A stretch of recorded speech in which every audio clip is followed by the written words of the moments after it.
What's up, fish tank people? Dustinsfishtanks bringing it to you, talking about how to grow plants fast. How's everybody doing? I hope you're doing well. Today's video, we're going to talk about how to grow plants faster. We're going to talk about lights. We're going to talk about substrate. We're going to talk about food and CO2. We talked about lights last week, and we want as much light as we can get our hands on. Folks, you can always reduce light, but it's a lot harder to add.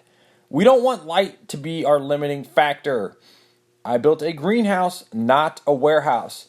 But you're not alone, folks. I have been there too. This is my old Piranha tank. It is an old 55, 48 inches long with only a 36-inch single fluorescent being used over it. We want as much light as possible. We can always reduce light. Second thing, CO2. Carbon dioxide. Anyone who has used CO2 knows how fast an increase in CO2 can grow your plants. But there are two major problems with using CO2. One, when it runs out, you immediately take your tank extremely off balance.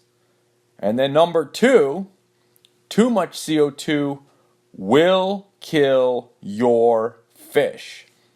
Ask me about the time when I had the CO2 running too high on my 220 and all of my Bosemani rainbows were at the surface gasping for air. But let's stop. Let's take a step back. I want to talk about CO2 in the wild. First, how do most aquarium plants grow in the wild? Answer: above the surface of the waterline or right below it.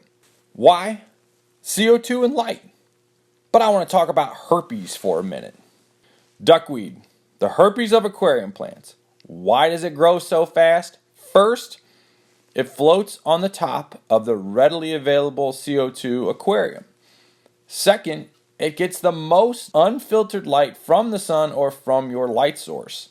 There is no dirty water that the light has to struggle through to penetrate down to the bottom, losing energy along the way.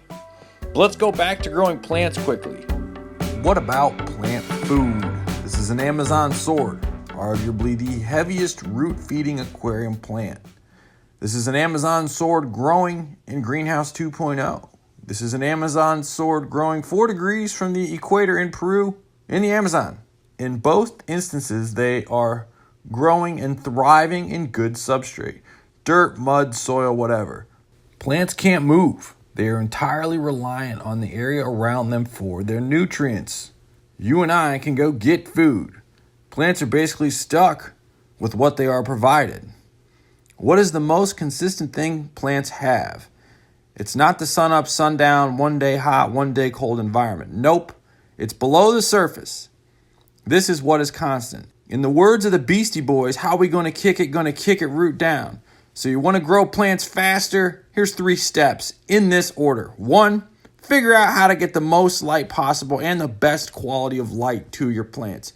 2, figure out how to get your plants as much CO2 as possible without killing your fish.